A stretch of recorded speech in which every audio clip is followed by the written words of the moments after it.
ਤਾਂ ਉਧਰ ਪਾਕਿਸਤਾਨ ਜਾਣ ਵਾਲੇ ਲੋਕ ਅੰਮ੍ਰਿਤਸਰ ਅਟਾਰੀ ਸਰਹੱਦ ਉੱਤੇ ਪਹੁੰਚ ਰਹੇ ਨੇ ਤੇ ਕਰਾਚੀ ਤੋਂ ਵੀ ਲੋਕ ਆ ਰਹੇ ਨੇ ਜਿਨ੍ਹਾਂ ਕੋਲ 45 ਦਿਨਾਂ ਦਾ ਵੀਜ਼ਾ ਸੀ ਪਰ ਉਹਨਾਂ ਨੂੰ 7 ਦਿਨਾਂ ਬਾਅਦ ਹੀ ਵਾਪਸ ਬੁਲਾਉਣਾ ਪੈ ਗਿਆ।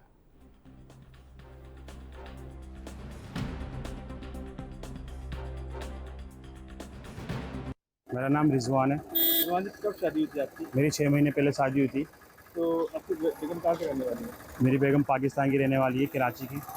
तो अब इनको इनके पास पासपोर्ट कौन सा है? पासपोर्ट इनका पाकिस्तानी है।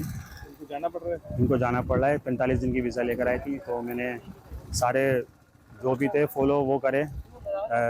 अप्लाई करा था, नूरी वीज़ा के लिए अप्लाई करा था, LTP के लिए अप्लाई करा था। करे हुए भी 3 या 4 महीने हो गए थे। वेरिफिकेशन आई थी घर पे, पूरी वेरिफिकेशन हुई थी। तो वहाँ से फिर कॉल आता है कल सुबह 9 बजे कि आपको जाना पड़ेगा। ये जब से रो रही हैं, आप देखा होगा इनकी आंखों में कितनी मतलब सूजी पड़ी हुई है, रोते रोते। कल पूरी रात हो गई इनको रोते रोते, और अब भी रो रही हैं।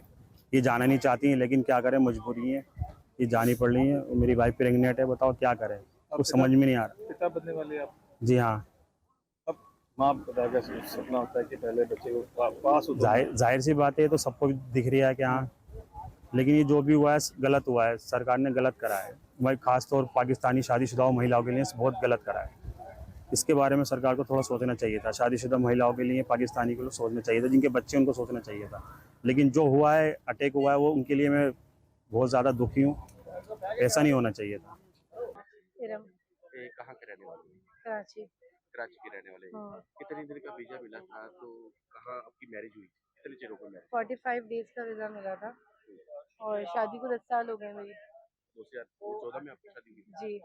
तो अपनी क्या कंडीशन क्या होगी? लगता है कि जो हादसा हुआ उसकी वजह से आपको अलग होना पड़ा अपने बच्चे से? जी, बिल्कुल अलग होना पड़ा है। 10 साल हो गए शादी को, 5 साल बाद वीज़ा मिला था। कोविड से पहले स्टक हो गई थी पाकिस्तान में।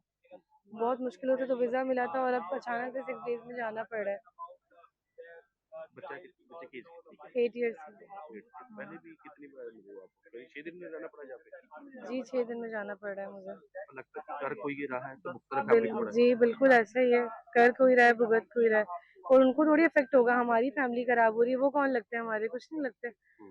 उन पर कोई असर, किसी पर कोई असर नहीं होगा, बस आम आवाम को परेशानी हो रही है। तो लगता है कि बच्चे से जुदा हो रहे हो आप। बिल्कुल, सज़ा इतने मासूम बच्चे को मिल रही है, हम तो फिर भी बड़े हैं, इमोशंस को सँभाल सकते हैं, लेकिन बच्चा है, उसकी अपब्रिंगिंग है, उसको कौन देखेगा, कौन पालेगा? फैमिली में कोई भी नहीं है, मतलब ना ग्रैंड पेरेंट्स हैं, कोई भी नहीं है। हस्बैंड और बेटा है बस, बाकी दूर के रिलेटिव्स हैं, लेकिन कोई किसी को कहाँ देखता है। बिल्कुल, जी बिल्कुल। माँ का भी दर्द क्या है? बच्चा तो समझ नहीं रहा, कोई बोल नहीं रहा वो। बिल्कुल, और कोई सुन ही नहीं रहा, वो लोग समझ ही नहीं रहे, मतलब ऐसा लग रहा है जैसे उनके सीने में दिल ही नहीं है, उनकी फैमिली ही नहीं है। हालाँकि मेरा नूरी वीज़ा है, LTV अप्लाइड था, सब कुछ था, ठीक है, एप्लीकेशन लगी, जो लेडीज़ हैं, जिनके बच्चे हैं, दिख रहा है, वो हाफ इंडियन नेशनल हो गए ना, बेटा इंडियन है, उसका फ्यूचर है, इंडिया का फ्यूचर है ना। लेकिन कोई नहीं सुन रहा, कोई सुनवाई नहीं हो रही है, कुछ भी नहीं हो रहा है, बस बिना गलती की सज़ा मिल रही है।